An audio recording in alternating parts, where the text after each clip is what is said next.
Hello, my name is Olivia, and today I'm going to be showing you some open and closed kinetic exercises. So the main difference between an open kinetic exercise and a closed kinetic exercise is that in a closed kinetic exercise, the most distal joint from your trunk is fixed against a load or a surface, such as my feet against the ground right now.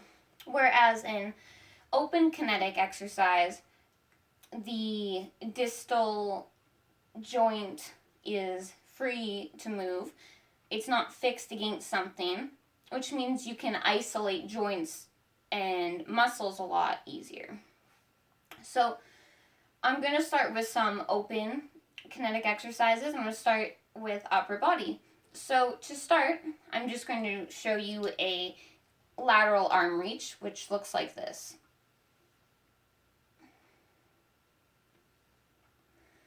So when I do this movement, my base is my feet, my center of gravity is my trunk, and my line of gravity is going down towards the ground, from my trunk to the floor.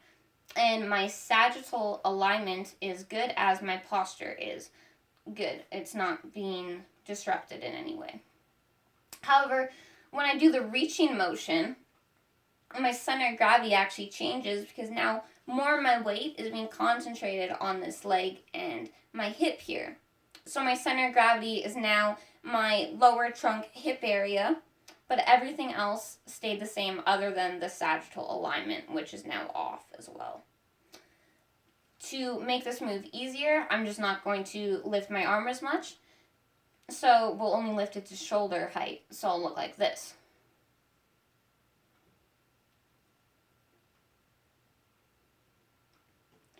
So virtually nothing changes here. Your center of gravity is the same, your base is the same, everything is the same. To make this harder though, I'm going to simply add a little bit of resistance. So this is virtually the exact same thing in terms of how your center of gravity changes and how your sagittal alignment changes, but the difference here to make it harder is that now you have this load that you need to overcome. You have all that extra force you need to exert to overcome the load of the band. So I'm going to show you a move for lower extremity now. So this is just flutter kick. So it looks like this.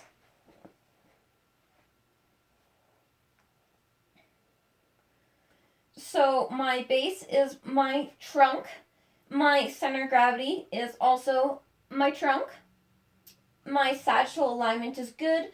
My posture is not being compensated for. And other than the fact my legs are in the air, but my spine is still the same. To make this easier, I'm just going to bring my legs up. Oh, and I should mention too, my line of gravity is from one end of my trunk to the other, so my pelvis to my head or my head to my pelvis. Now when I bring my legs up, my feet are essentially a load. My hips and pelvis here are a fulcrum, my feet are a load. So when I bring my feet up, they're almost directly over my center of gravity now, so I don't have so much of a load I need to overcome to do the movement. To make this harder, I'm going to bring my legs down even farther. So now my feet, the load, is that much farther from my center of gravity, so I need to work that much harder now to keep my trunk on the ground. I'm now going to show you some closed exercises, and I'm going to start with upper body, which will be some push-ups, which just look like this. So my sagittal alignment is good here, but my center of gravity is actually more my chest, upper trunk, shoulder area. And my line of gravity is from my chest down towards the ground, and my base is my hands and my feet.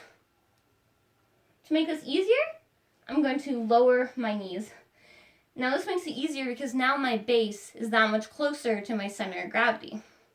So I don't need to work nearly as hard. And there's a lot less strain on the joints and muscles. To make it harder, I'm going to bring my hands closer together as so. So this will be harder because as opposed to having two separate bases, I'm going to turn it into one base. Another difference about this, and we're gonna extend our legs out fully. But a big difference about this move, if you notice, my center of gravity is a lot more forward when I do this. It's almost in front of my hands. It's due to the extra length that's accounted for, because you're losing all that extra length that you had. When you were wide, your arms could be 90 degrees, whereas now they're that much closer, your arms just can't quite bend that way. So you need to work that much harder. You need to use that much more muscles. And then the last move I'm going to show you is for the lower extremities, and it's just going to be a lunge. So it just looks like this. So when we do a lunge, our base is, of course, our feet. My center of gravity is my trunk. My line of gravity is from my trunk going down towards the ground, and my sagittal alignment is good. My posture is not being affected in any way doing this. To make this move easier, I'm going to bring that back leg in closer. So now that back leg, my foot being the load, is now that much closer to my center of gravity. So there's that much less work I need to put in to the movement, which puts a lot of ease on your joints, a lot less strain on your joints and muscles. To make this move harder, I'm going to simply elevate my back leg. So this changes things a little bit. Now my base is my foot on the ground here. I went from having two bases to one, so that makes this harder. But not only that, my center of gravity changed a little bit. It's now slightly forward. My sagittal alignment is still good for the most part. It's slightly off, I suppose, due to that slight lean forward, but you want to keep yourself straight. You want to lean back. You just want to be straight up.